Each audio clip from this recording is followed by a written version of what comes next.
Hello. If you were looking for a scare tonight, you've come to the right place. I'll be narrating an hour's worth of creepy horror stories that I found off of Reddit. So without further ado, These are their stories.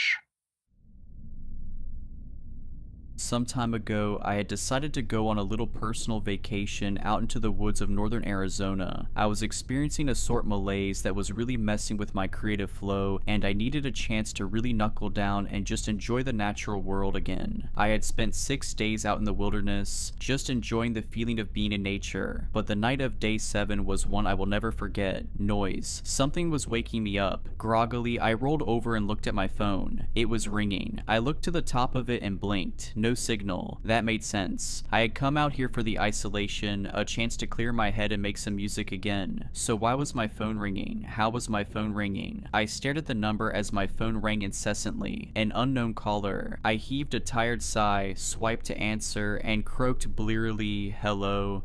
"You need to be ready. It knows you're there and it's already here. It has come for you," came the voice on the other line. "Who is this? Who am I speaking to?" I asked, the exhaustion beginning to leave my voice. "Be ready, it will be there soon. Don't open the door." The line went dead, my phone blinked, and the words "signal lost" flashed on the screen. "Don't open." I rubbed the sleep from my eyes and wearily watched my phone, waiting to see if it would ring again. "I must be losing it," I murmured, placing my phone back on the nightstand and rolling back over to go to sleep. That's when the house thundered. Booming knocks shook the glass of the windows and rattled the glassware. Jesus. I spun to the door of my room and my mouth dropped. My door was closed, but it was shaking like something was trying to get in. Boom, boom, boom. 3 knocks in short succession thundered against my bedroom door. I didn't remember locking it. The only door I locked was the front. It was the only one I figured I needed to out here. The angered knocking came again. 3 strong blows and the rattling began anew. It shook the door, and as I watched, I saw the frame begin to crack. My phone rang and the rattling stopped. Sparing a glance, I snatched it off the nightstand and looked at the number. Unknown caller again. Shakily, I swiped to answer the call and brought the phone to my ear, saying nothing. "It knows you're in there. It isn't going to be polite for long. Get under the bed. Hide." Then the line went dead again. Signal lost. I looked at the cracking door frame and wasted no time taking this mysterious caller's advice. Quickly, I crawled under the bed and watched. It was only minutes. I knew it was only minutes, but it felt like hours. I stared at the door, terror wrapping its cold arms around my gut. My breathing became ragged as my eyes remained glued to the door. It wasn't moving. There was no knocking. Had the caller been wrong this time? Was it done? Had it just given up? What was it? Questions raced through my skull, each firing out of the cannon of doubt before the next one could be rationalized. Could any of this be rationalized though? Something had called me up and warned me of something else in my house. Now that something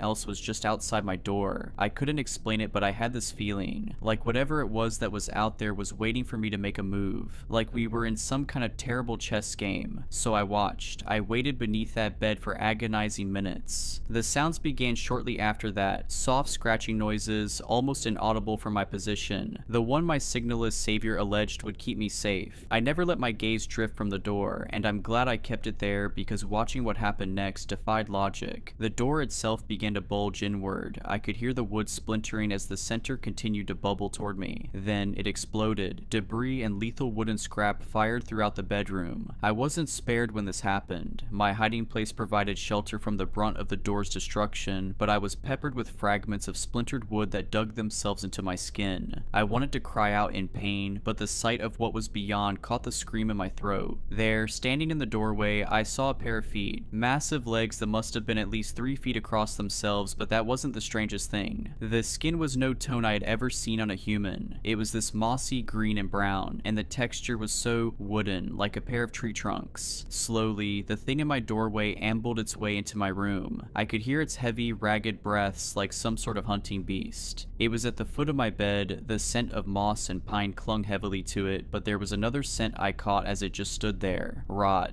Death. The pungent odor of decaying meat clung to the creature's wooden legs. I had to cover my nose and mouth to keep from retching as it circled the bed. Was it going to throw it up and pull me out from underneath? Was this monster just waiting for the perfect chance to tear me to shreds? What was it? The feet turned and suddenly my blood felt like ice. My whole body shivered as the temperature in the room suddenly plummeted. I could see my breath as this thing let out an ear-shattering roar. I can't place the sound, but it reminded me of a mixture between a jet engine's roar and a grizzly bear's growl. I watched from my hiding place as the nightstand was lifted and launched across the room. I could only hear the thing shatter as the creature tore the place apart. My eyes were discs in my head, my hands were clamped over my mouth to hide any sounds of breathing or whimpering, but just as it spun to face the bed, it stopped. Instead, whatever it was turned and shambled out of my room. What?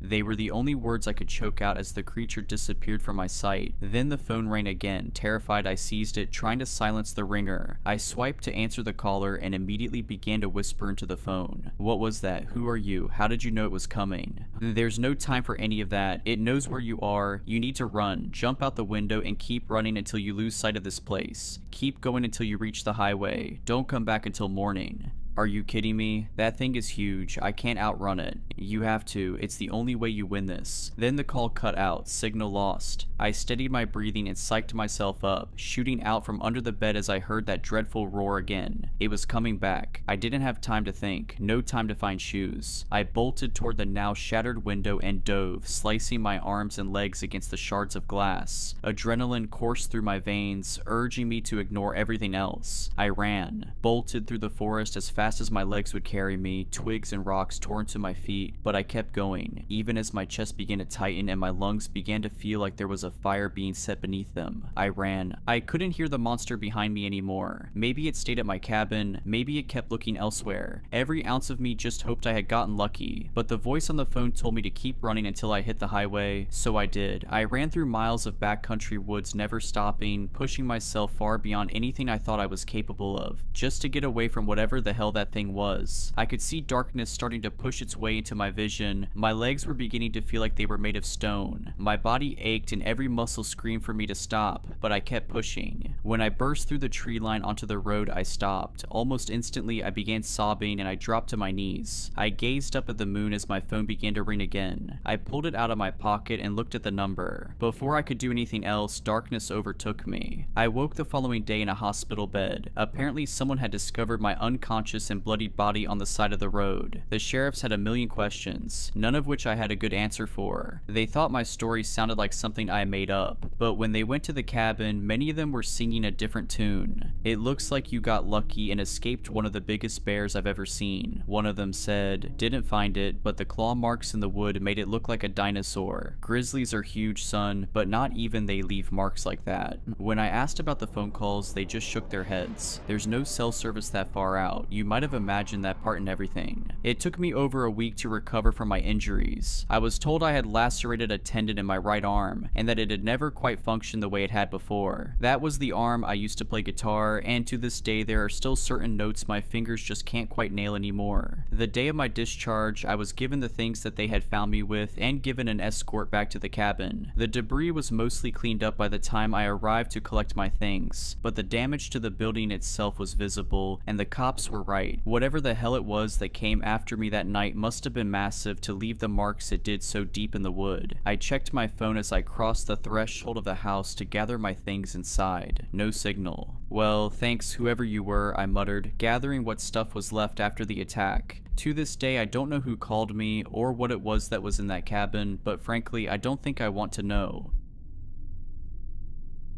My wife, Mia, and I were driving cross-country. It was our first attempt at the Great American Road Trip. Mia and I rented a small RV, more of a camper than a full-blown RV. We packed up a couple suitcases with plenty of room for any souvenirs, and we hit the dusty trail. We started our journey on the Mother Road, Route 66, driving south from Chicago until we connected to Interstate 70 and shot straight west through Missouri. The goal was to see those parts of the country we had never seen before, stopping anywhere that seemed interesting, from the plains of Kansas up through the Badlands of Wyoming and South Dakota. In Missouri, we saw the world's largest cap gun. In Kansas, we visited the Evel Knievel Museum and the world's largest belt buckle. We love all those kitschy tourist trap places. Eventually, we made it to Colorado, and after a few hours more of driving through amber waves of grain, we saw them, the Rocky Mountains. We made an exit and headed north through the winding mountain highways. The Rockies were gorgeous, snow-capped in the middle of summer. Some of the peaks pierced through the white, fluffy clouds. We saw a sign that read "Traffic Tunnel 3 miles." A little further, and sure enough, there it was, a large tunnel bored directly through the mountain in front of us. A large sign read, "Pike Tunnel, longest traffic tunnel in the nation. Please turn your headlights on now." "How long is it?" asked Mia. "That's what she said," I quipped. But she was right. There was no information beyond the detail that this was the longest tunnel in the nation. "Can't be more than a mile or two," I said as I watched the little white car ahead of us slip into the darkness. A moment later, we joined it. The tunnel was lit by fluorescence that gave everything a greenish-yellow tinge. On the left-hand side was a raised walkway behind a railing for maintenance access. Initially, I was struck by the incredible amount of work that went into the construction of this man-made marvel. "We're under 1,000,000 tons of Rocky Mountain right now," I said. "How many years before this caves in?" Mia responded. I shot her a look. "Let's save the cave-in talk until we're out on the other side." "I'm just saying nature will take this back eventually," she continued. I scanned the empty road ahead of us. "Where did the other car go?" I asked. We were now alone in the tunnel, no cars ahead of us nor behind us.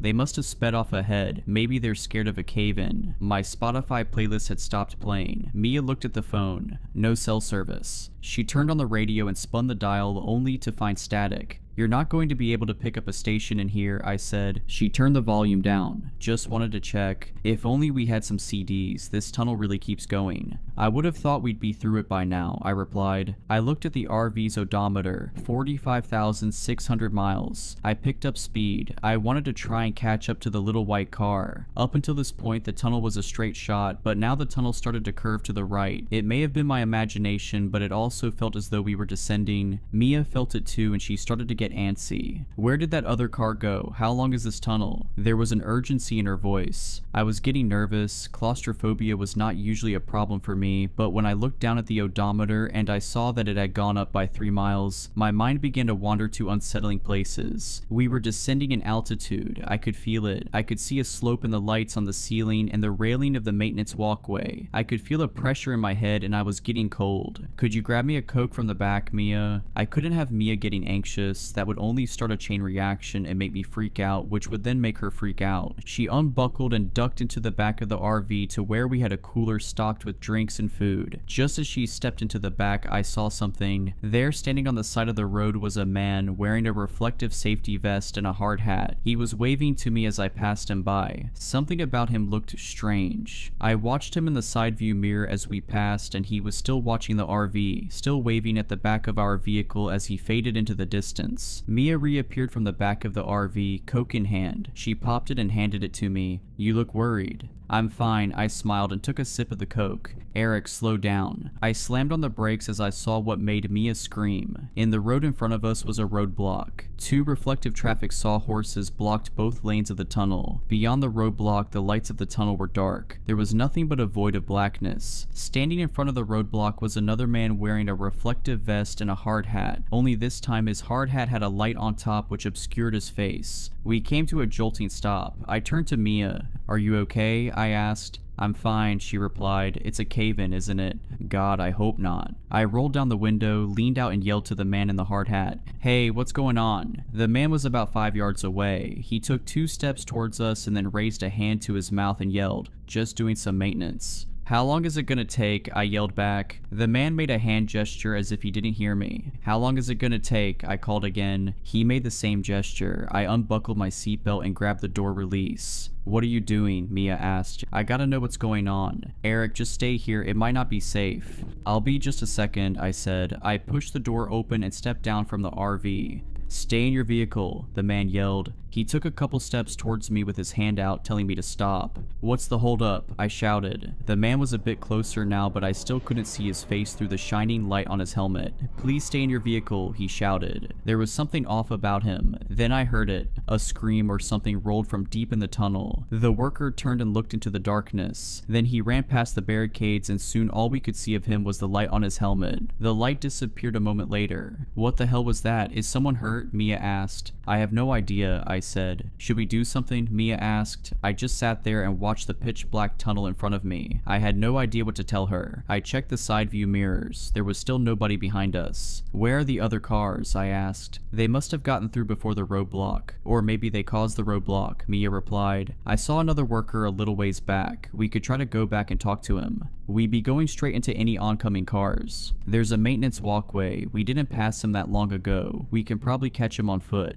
Maybe we should just wait for the guy to come back." She reached over and grabbed my arm. I squeezed her hand. She was right. I looked out at the tunnel ahead of us. I turned on the RV's high beams, but all I could see beyond the roadblock was more tunnel and more road. I checked my phone. Unsurprisingly, there was no service still. We waited, but the man never came back. "It's been 20 minutes, Mia said. "How come there hasn't been another car behind us?" I was having the same thought. I rolled down my window and stuck my head out. I looked back at the road behind us. It went back about 200 yards before curving out of sight. There was no sign of that first worker I saw on the maintenance walkway. I looked at the roadblock ahead of us and clicked on the RV's high beams. There was nothing beyond the roadblock but more tunnel. It didn't look like it was under construction, just very dark. "I think we should keep going," I said. "What about the roadblock?" "We'll move those sawhorses out of the way and just drive past," I said as I opened my door. Mia looked at me, then she cast her eyes to the dark tunnel ahead of us. I knew she was processing the same limited options that I was. Driving backwards would be a huge risk in the instance of another car finally coming along. Getting out and walking would take God knows how long. We could have driven 10 miles at this point. Forward was our best option. "Let's do it," Mia said. We jumped out and quickly pulled the two sawhorses out of the right lane. I pulled the RV up past the barriers, then we jumped out again and put the sawhorses back where they were. We didn't need another car to come barreling through. We were finally moving again, slowly. It was pitch black save for the high beams of the RV. We crept forward at around 15 miles per hour. As the tunnel turned and twisted, my eyes started to play tricks on me. I kept seeing shapes at the furthest point of the tunnel. I kept seeing something standing just at the end of the next bend, but as we rolled forward, there was nothing there. "Where are the workers?" Mia asked. "I don't know." I was done rationalizing. This was all wrong. Traffic tunnels are never this long. My mind started to wander to all the road trip urban legends I'd read about. The killer in the backseat, the disappearing gas station, the pale man in the cornfield. Did we stumble into some strange outlier location? An in-between point on the endless roads that cross this country? Then I saw it. "Look, a person, thank God," Mia shouted. As we rounded a curve in the tunnel, a group of maintenance workers entered our view. The three of them stood on the left side of the road behind two more sawhorses topped with flashing lights. Two of them faced towards us, the third was facing the other two. The one with his back to us wore a light on his hard hat. Was this the same guy we saw earlier? How did he get this far away? I approached slowly and rolled down the window. "Hey, you left us waiting back there," I yelled. There was no response. In fact, all three men were completely silent, and it was hard to tell in the flashing light of the sawhorses, but they looked to be standing completely still. "Hello?" I yelled again. I pushed open my door and stepped out onto the pavement.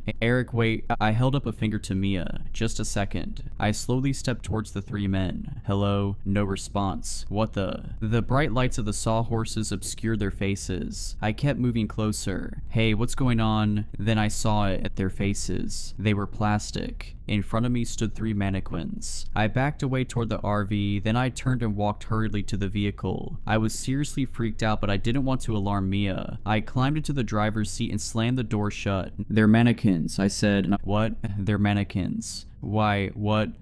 "I don't know."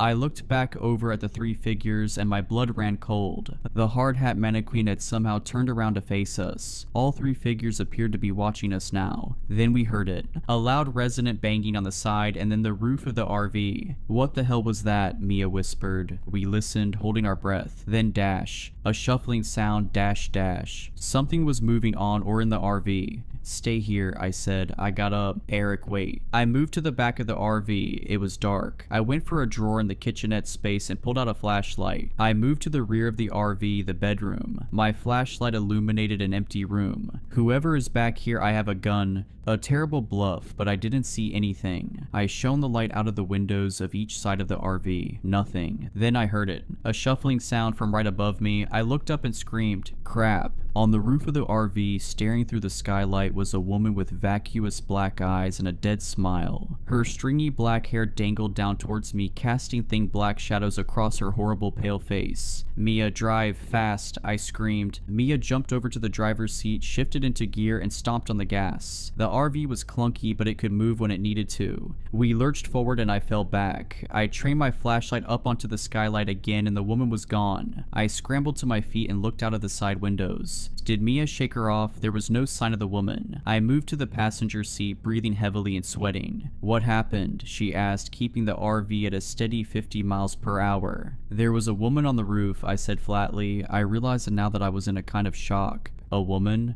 Her eyes were black. Mia just looked at me, then back at the tunnel ahead of us. "There's something wrong with this tunnel," I whispered. Mia pointed at the road ahead. "Look." I looked out at the tunnel. There were more mannequins. A lot more mannequins. They were positioned on both sides of the road. They were all facing us, and even though I never saw them move, when I looked in the side view mirror, they were somehow still facing us, turning to watch us as we drove past, watching without eyes. "Just keep driving," I said. As we drove on, the mannequins crowded the sides of the road more and more. There were thousands of them. Eventually they were so close that some of their outstretched arms hit the side of the RV. They were closing in on us, squeezing our path forward. One stood in the middle of the road. "I don't think I can get around it." "Run it over, don't stop." The RV smashed into the mannequin. Its head shot forward and bounced against the windshield, and the vehicle shuddered as it rolled over the body. Soon there were 2 in the road, then 3. I could see where this was going. Pretty soon there would be too many for the RV to ram through, but god damn it, we were going to get through as many as we could. "Speed up, Mia." Crash. The sound was surreal, smashing into mannequin after mannequin at nearly 60 miles per hour. Hands, legs, heads, and torsos flew. The windshield cracked, the RV shuddered and screamed, and eventually slowed down, despite the screaming engine. I'm certain the axle was jammed up with lifeless, plastic body parts. Eventually we came to a stop. "She won't move," Mia said. She pressed on the gas, but it was no use. The RV just rocked a little bit. "Try reverse." She shifted and pressed on the gas. We got some decent movement before running into another jam. "Crap.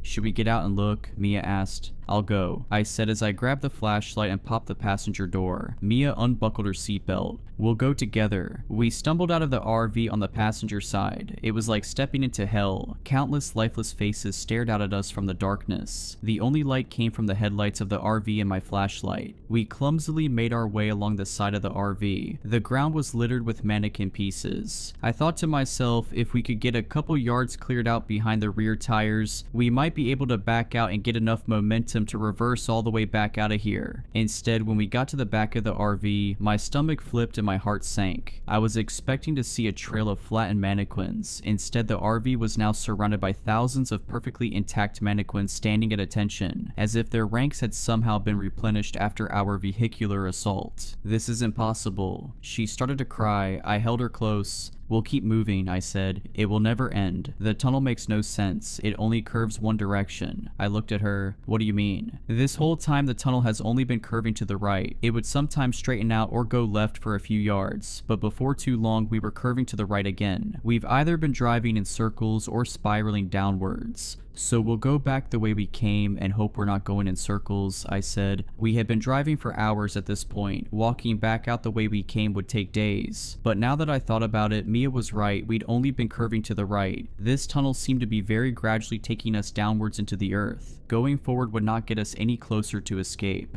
"We'll need food from the RV," Mia said. I nodded and we stumbled our way back to the front of the RV, the mannequins' lifeless faces watching us the whole time. I stepped up to the passenger door and nearly fell back when I looked through the window. "What the heck?" I breathed. What I saw were 2 mannequins sitting in the driver's and passenger seat. How they got in there, I have no idea, but but what really made my blood run cold was that they were dressed exactly like Mia and I. They wore identical sets of clothes. The one in the passenger seat had my same New Order t-shirt and black jeans. The one in the driver's seat had Mia's green striped sweater and denim shorts. Their plastic faces stared out through the shattered windshield at the endless crowd of mannequins staring back at them. Mia stepped up and saw the uncanny display. "What the?" Mia echoed. I pulled myself up into the RV and slowly stepped around my mannequin doppelganger. I avoided looking into its face, but I swear I could feel it watching me as I stumbled around it. Mia followed and we made our way into the back of our dark RV. Luckily, we had just stocked our cooler full of deli meat and water not long after crossing the Colorado state line. I handed Mia the flashlight and pulled open the cooler. I filled a backpack full of food and water. I turned and saw them. My mannequin double had somehow moved. It was standing in the aisle watching us. Mia's doppelganger was still seated in the driver's seat but had turned to peer back at us with its eyeless gaze. Mia saw the look in my eyes and turned. She screamed when she saw them and backed into me. I put my arm around her and we stood there a moment, letting our skyrocketing heart rates return to earth. "Let's get out of here," I said. I slid the backpack onto my shoulders. Mia joined me at the door. I looked into her eyes. "Are you ready?" She nodded. I kissed her. "I love you," I said. "I love you," she said. The look on her face killed me. She was terrified. I'm sure the look on my face was similar. I opened the door and we stepped out. We again stumbled to the back of the RV. Once we were clear of the RV and all the crushed mannequin body parts, it became easier to find footing, though weaving through an endless crowd of lifeless people was a slow process. It was pitch black. Without the flashlight, we wouldn't be able to see a foot in front of us. As I walked, the beam of light created the illusion of movement in the crowd. At least I hoped it was an illusion. The limbs of the mannequins seemed to stretch and turn, but the only sound was that of Mia and I shuffling our way through the crowded tunnel. Things went on like this for what felt like hours. Mia and I were sweating and aching. I was about to suggest we stop and rest, but then I saw it and I froze. Out in the crowd, beyond rows of blank faces, I saw a pale face, black hair, and a dead smile. I saw two vacuous eyes staring right at me. "Mia, do you see her?" I whispered, and "See who?" I slowly raised my arm and pointed. It was the woman, or whatever it was, that stared back at me through the skylight on the roof of the RV.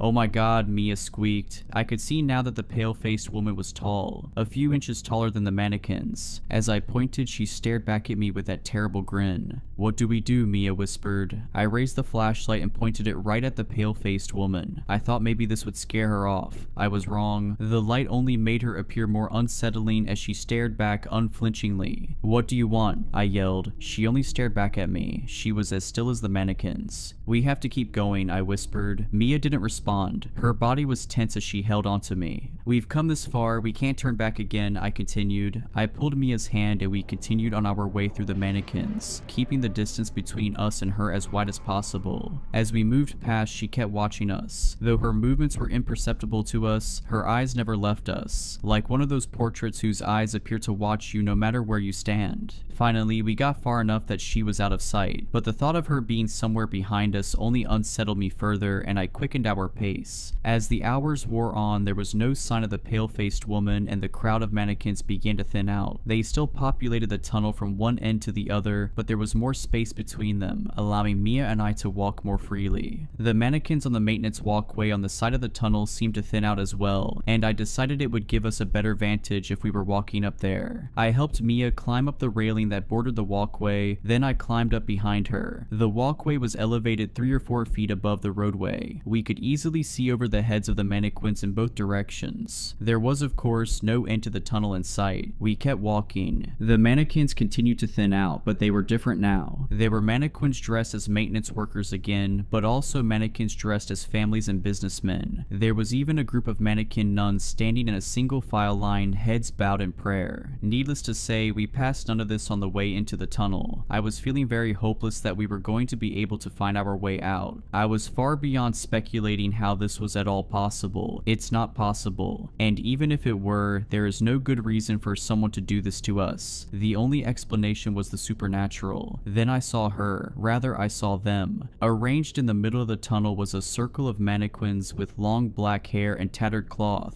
They looked exactly like the pale-faced woman, minus any facial features. I kept a close watch on them as we passed to make sure they didn't start following us. "A door," Mia shouted. Mia pointed a few paces ahead of her. There was a door leading into the wall of the tunnel. We ran towards it. Mia grabbed the handle, turned it and pulled. It was heavy and Mia had to brace her foot on the wall to get it moving. The metal door groaned as if it hadn't been opened in years. Finally, it was open enough to see past. It was a hallway. It went out about 5 yards, then turned right at a 90-degree angle. The strangest part was the design of the hallway. It wasn't cement or pavement like the tunnel. The walls were wood paneled and the floor was covered in a thick carpet, like a house from the 1970s. I say we see where this takes us, Mia said. There was no reason to disagree, but I wasn't going to get us trapped in there. I opened up my backpack and took out a water bottle. I opened it and handed it to Mia. She drank half, then I drank the other half. I slowly closed the door, shoving the empty water bottle in the crack to keep it from closing all the way. I turned to Mia. Okay, let's go.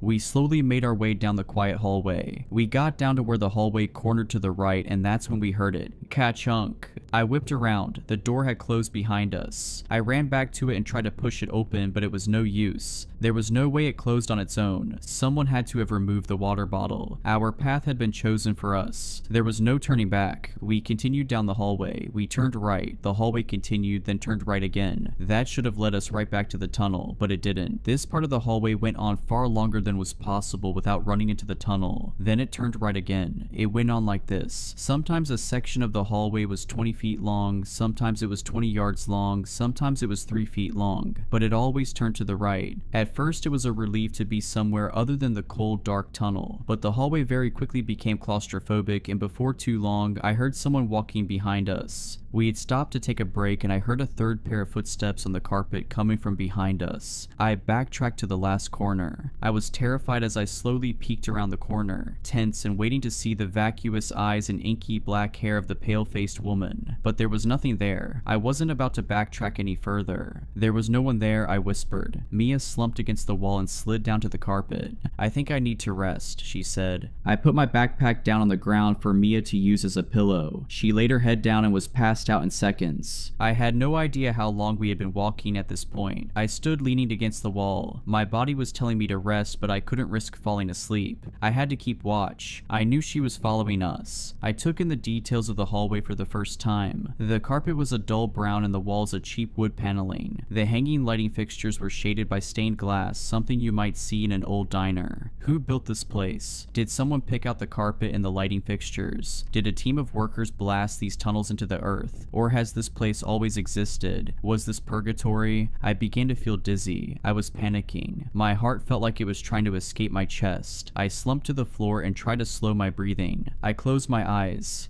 I shot up in a panic. I had fallen asleep while I was meant to be keeping watch. I snapped to my feet and looked around. Mia was still asleep on my backpack. Then I noticed that the hallway had changed. A few paces away there was now a plain wooden door in the wall. I slowly approached it. I put my ear to the door and I could hear what sounded like TV static and the low murmur of voices. I discreetly grabbed the door handle and turned it slowly. I felt the latch bolt clear and I carefully cracked the door just enough to peek inside. It was dark, so it took a second for me to register what I was seeing. I saw a small boardroom. A long table in the center was surrounded by seated men in suits. At the end of the table stood another man next to an old CRT TV that was playing static. This was the only source of light in the room, and all the men around the table were turned towards the TV. Suddenly, the screen flickered from static to a solid dark background, and some warped new age style music began playing. Then the words appeared on the screen that terrified me like nothing else before. In plain text, the words read dash, "You will lose her." I froze as I knew these words were meant for me. I watched with terror as the men seated around the table slowly turned toward me in unison. They were mannequins. The TV screen then clicked off and they continued staring at me as I could barely make out their forms through the near pitch darkness. I quickly pulled the door shut and whipped around to look at Mia. I had a horrible feeling of dread that when I turned around she would be gone, like the message on the TV promised. "Eric, what are you doing?" Mia was leaning up and staring at me. Thank God. There was Mia, right where I left her. I pointed at the door and said, "This door appeared and I..."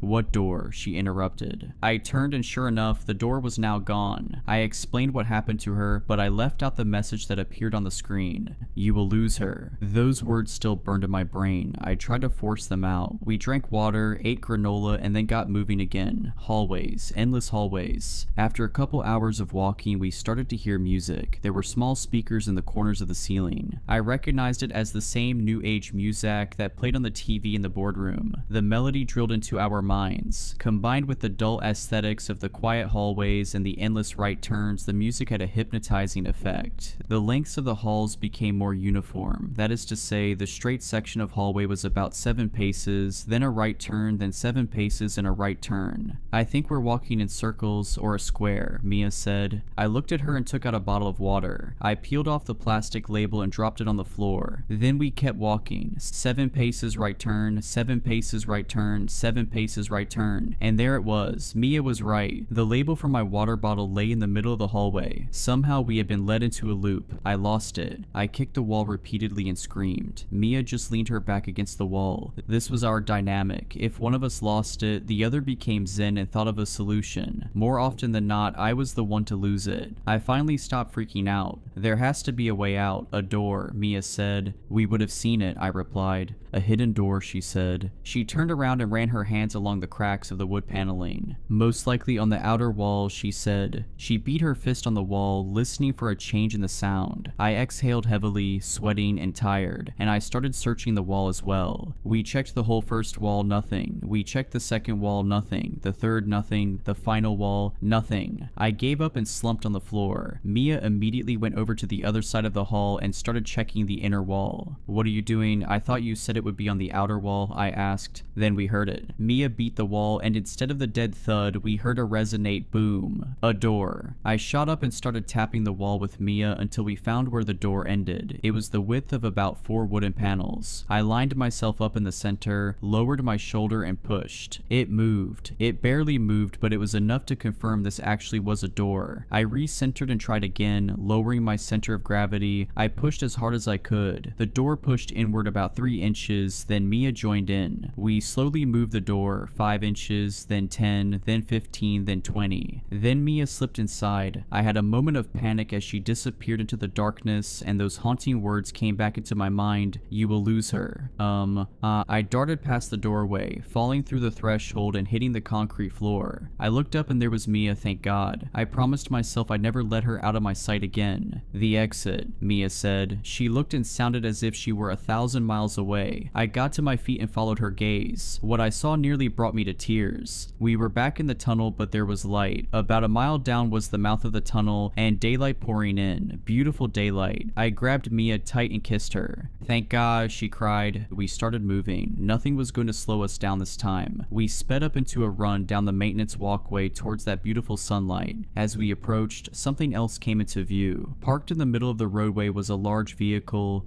It couldn't be. It was. Our RV sat in the road waiting for us. We ran all the way to it, pulled open the passenger side door, and climbed in. There were no mannequins to be seen. I fell into the driver's seat and Mia handed me the keys. I turned over the engine, the most beautiful sound I'd ever heard. I shifted into gear and floored it towards the sunlight. As we got closer, I could see the green of trees and the blue of the sky. We were maybe 100 yards away. I turned to Mia, tears in my eyes. And what I saw turned my blood to ice. Just beyond Mia's window, that horrifying pale face grinned at me. The pale-faced woman was somehow floating outside of the RV. Before I could say anything, her hand smashed through the window and gripped Mia by the throat. Then in one horrible motion, the thing pulled Mia screaming through the window and disappeared. I slammed on the brakes just as the RV passed through the exit of the tunnel and sunlight flooded the cab of the RV. I threw it in park and shot out of the door screaming, "Mia, Mia." I screamed over and over. I rounded the front of the RV and looked back at the tunnel. And what I saw shattered my mind. The tunnel was gone. There was only open road. I had lost her.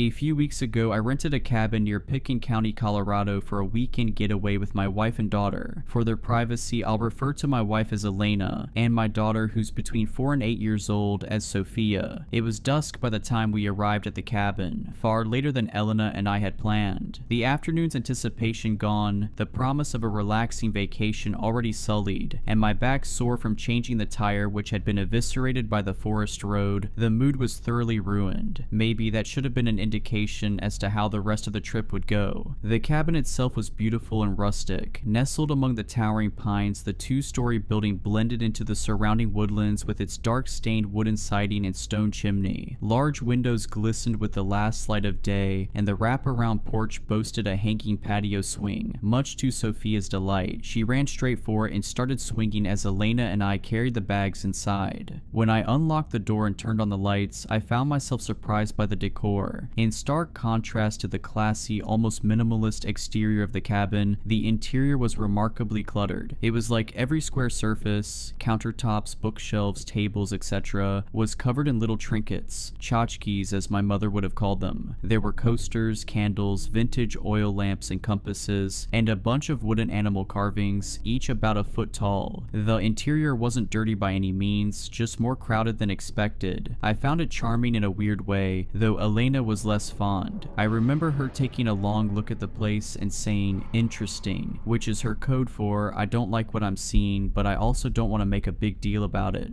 It was past Sophia's bedtime, so after coaxing her off of the porch swing, I helped her get set up for the night. There were 2 bedrooms on the second floor, a master suite with an attached bathroom, and a smaller bedroom that was pretty clearly set up as a kid's room for visitors to the cabin. The cabin was specifically advertised as family-friendly and good for parents with younger children, so it was no surprise when the smaller bedroom was full of colorful toys and plushies. There was a fireplace across from the bed, its mantel showcasing a full set of those wooden animal carvings, 1 moose, 1 bear, 1 trout, and so on. There was also 1 particularly large teddy bear sitting on the bed, partially buried under the covers like it was getting ready for bed. Sophia instantly fell in love, and I thought it was sweet that the cabin's owner had gone the extra mile to make the place welcoming. I didn't love the idea of her cuddling it to sleep though, since it likely hadn't been washed between visits, so I propped it up on a chair next to the bed before tucking Sophia in for the night. Tired from our travels, Elena and I went to sleep not too long afterwards. Saturday was our designated lake day. After making breakfast and waking up Sophia, who had to be convinced not to take her new best friend Mr. Bear out on the water with us, we grabbed the kayaks off of our roof rack and headed down to the shore. We were a short walk from the lake, and I was absolutely blown away by the natural splendor. Our cabin was semi-isolated, remote enough to give my family peace and privacy, but close enough to civilization that we could easily access help in case of an emergency. We were a 5-minute drive into town and a 5-minute walk to the nearest neighboring cabin, which we passed on the way to the lake. It was a gorgeous building, far more intricate and seemingly much older than the one we were renting. There was an older woman sitting on the porch as we passed it by, and although I couldn't wave since both hands were full with the kayaks, I gave her a nod and a friendly smile. She stared at me in response, her expression completely blank. She was looking directly at me, but almost looked like she was in a trance or something. "What was that all about?" I quietly asked Elena once we were out of earshot. "Not sure," my wife answered. "She looks pretty settled in there. Maybe that's her home and she doesn't appreciate her neighbor running an Airbnb." That seemed a logical explanation. I stole a quick glance over my shoulder before the house completely disappeared behind us, and saw that the woman was now walking down the steps of her front porch, her gaze still fixed on us. Elena and I exchanged worried looks and picked up the pace a little, Sophia running along ahead of us, joyful and oblivious. Once we reached the shore, we hopped into the kayaks and pushed off into the water. We weren't exactly running away from the woman, it was more so that we wanted to avoid a confrontation if we could. As we started paddling out into the lake, the woman appeared at the tree line but never came any closer. I gave her a wave, and again, she gave me no response but a glower. It occurred to me that she might have been trying to warn us about the lake, maybe about a current or algal bloom, but I'd researched the area extensively to make sure it was safe, and her demeanor wasn't quite urgent or benevolent enough for that to be the case. The rest of the day was thankfully devoid of any more strange encounters. After a calm day of swimming and hiking, we returned to the cabin in the evening for dinner and s'mores. Sophia brought Mr. Bear outside to help with the s'mores, to mine and Elena's amusement. We had no idea how we would convince her to leave the stuffed animal behind when we left on Monday night. After we put Sophia to sleep at 8 p.m., Elena and I watched a movie, had a drink, and then went to sleep at 10:30 or so. At midnight, according to my phone clock, I heard what sounded like a knock. I sat up in bed, checked the time, and listened for a minute. A few seconds passed, and then there came 3 knocks in quick succession. I gently shook Elena awake, waiting to hear the sound again, and after a moment I did. There was someone at the front door of the cabin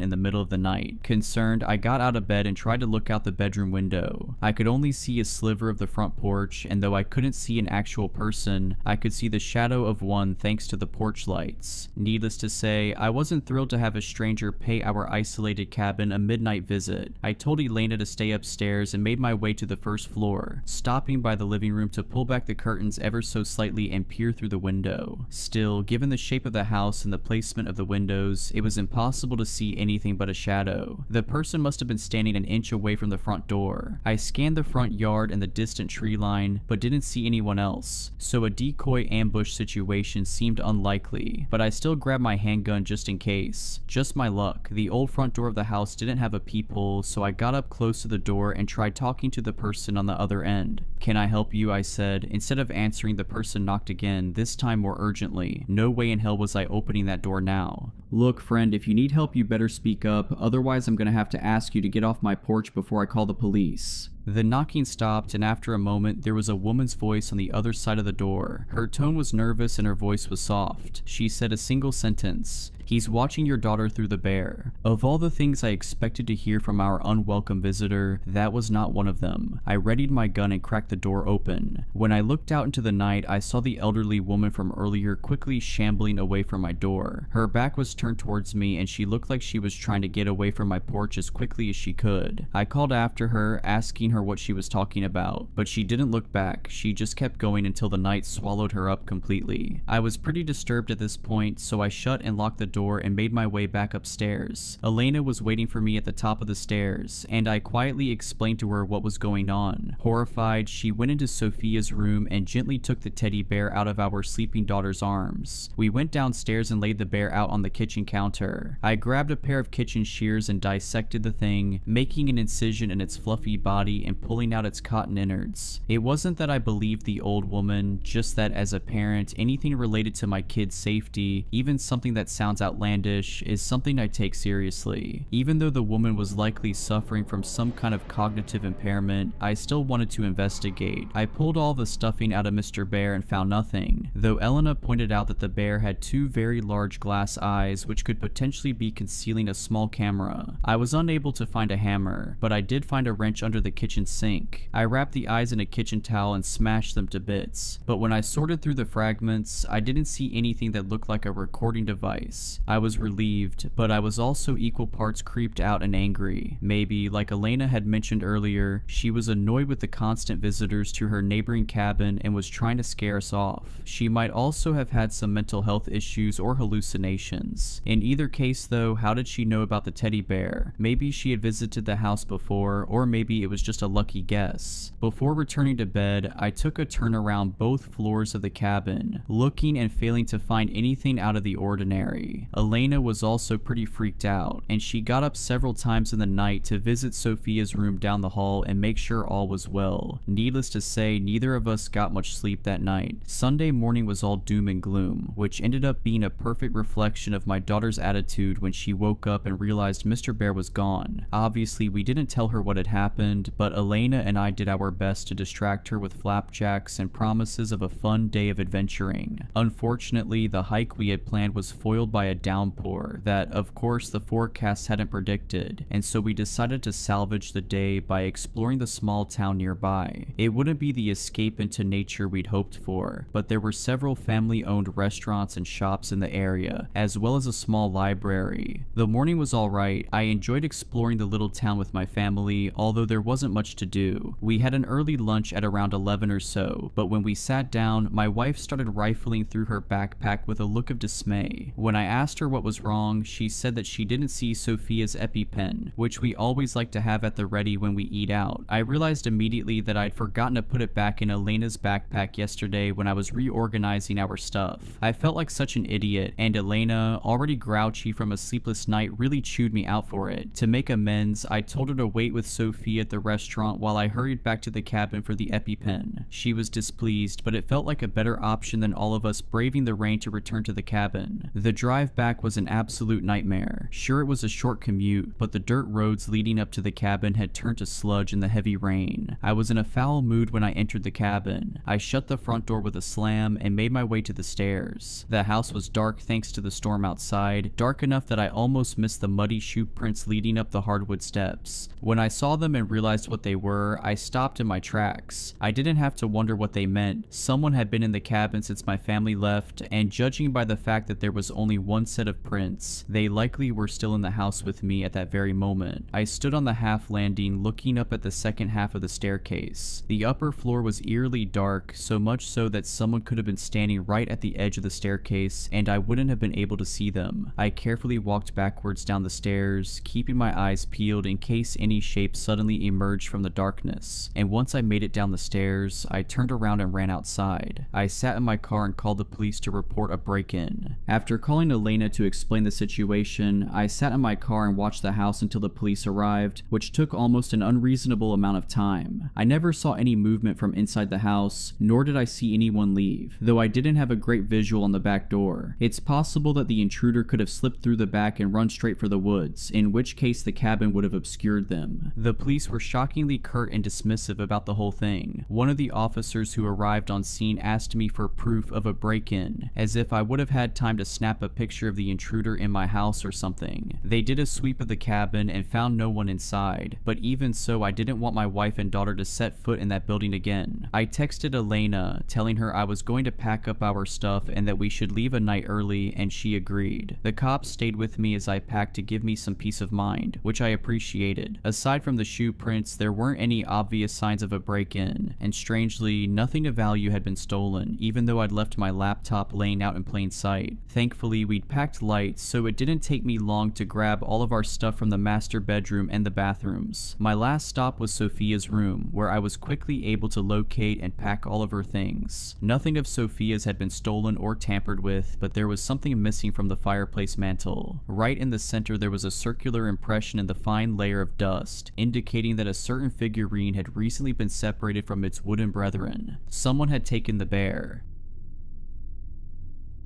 It had been raining for most of the day. Yesterday's forecast was for a light shower, but this was torrential. I peeked out the window, and in the darkness of the late afternoon, I could see a river of rainwater cascading down either side of the street. My parents were getting worried about my sister. Emily had spent the day at a friend's house and was supposed to be back an hour ago. Just as my dad was about to get in his car and go for a drive around the block to find her, the front door opened. Emily walked in dressed in her yellow raincoat. Much to my parents' chagrin, she was holding onto the worn collar of an old soaking wet dog. The thing was a mongrel, but I could make out the Alsatian in it, maybe some golden retriever. As I tried to work it out, I made a mental note to put dog breeder down on my list of career interests for school. My parents exchanged apprehensive glances as Emily smiled awkwardly and explained how she found him shivering in the rain on the side of the road. There was something about its eyes, she said, that made her instantly feel sorry for the poor guy. My dad knelt by the dog and had a look at its collar. It was battered, its red color fading, and it had no name, phone number, or address written on it. My father stood up with a sigh and told Emily that he'd bring the mutt to the vet on Thursday to see if it had been chipped, and for the 5 days until then, looking after it would be her responsibility. Emily beamed at my dad and took the dog into the kitchen to towel it down. Later on that evening, she brought it back into the living room and informed us that his name was Buster. My father warned against getting too attached, but she didn't listen. She spent the rest of the day playing with Buster and sending pictures of him to her friends. That night, Buster slept on a makeshift bed of old blankets and cardboard in the kitchen. My parents prayed that he wouldn't make a mess of the place at night. Emily hugged Buster and gave him another treat before rushing off to her room. In the morning, all was well. It looked like Buster hadn't moved an inch. The dopey guy barely looked up at us when we crowded into the kitchen for breakfast. Immediately, Emily knelt beside him, rubbing his tummy and stroking his fur. I think Emily was too afraid of taking Buster for a walk, just in case she bumped into his owners and they dragged him away from her. The garden had been turned to mud the day before, and there wasn't a chance in hell that my mother would let that dog back in the house if he had a trace of muck on his paws. So he, like the rest of us, spent that day cooped up inside. Not that he seemed to mind. My dad cooked up a lamb chop for Buster that night at Emily's request. It was the most animated I've seen him. His eyes lit up as it was placed in front of him, and we all erupted into laughter as he tore into it. That night, I jolted awake. The radio alarm clock on my bedside cabinet informed me in analog red light that it was 4:37. I lay there, but quickly began to fall back to sleep. As I could have sworn I heard something moving around in the hallway. I assumed it was my dad stumbling to the bathroom in a drunken stupor, and for the second time that night, sleep took me. I spent most of the next day hanging out with friends around town. We rode our bikes, threw stones at the windows of the old house on Mill Street, and dared each other to shoplift from the local off-brand gas station. I made off with a packet of apple-flavored chewing gum. When I came home, things felt different, hostile. I didn't want to ask what happened, but before I could slink off to my room, my mother told me Emily had accidentally knocked over my grandfather's urn while playing with Buster in the front room. I suppressed a chuckle at the thought of how much trouble she'd be getting in. Mature of me, I know. That evening there was silence around the dinner table, broken only by Buster's whining. I woke up again that night. This time I swung myself out of bed. My mouth was dry and my breath left a stale taste at the back of my throat. I wandered downstairs to the kitchen to get a glass of water. I tried to be as silent as possible, not wanting to disturb the sleeping dog. Buster slept soundly in his little bed, and I knew a freight train going past wouldn't wake him. I poured a glass of water and drank it in a continuous gulp. Then an idea came to me. I crouched by the cabinet my dad kept his whiskey in. I opened it, trying not to let the hinges creak. I picked out a bottle and stood up. I gently unscrewed the cap and took a sip. I coughed and choked and spluttered. As I went for another sip, I heard movement upstairs. I knew my father would kill me if he caught me drinking. I hastily put the cap back on and placed it back in the cupboard. I speed walked out the kitchen, desperate not to make a noise. Just before I began ascending the stairs, I heard the door to my parents' room open. I quickly turned around and hid in the living room. I heard my father walk down the stairs and into the kitchen. My heart was beating like a tribal drum as I hurried out of the living room, and I stepped agonizingly loudly up each creaky step back to my bedroom. I thought I had made it, but just as I was pushing my bedroom door open, I heard a voice behind me. It was my father. He'd popped his head out of his bedroom. He asked if it was me moving around. I told him that I'd just gone downstairs to get a glass of water. He told me to keep it down, and before he retreated back into the darkness of his room, I saw my mother stirring in the bed behind him. He closed the door. That morning I woke up with a migraine. Nothing too major, but it was a drawback from what would have otherwise been a great day. My sister was at some dance club, my mother was visiting the solicitor in town, and my father had gone golfing. On this rare occasion, I had the house to myself.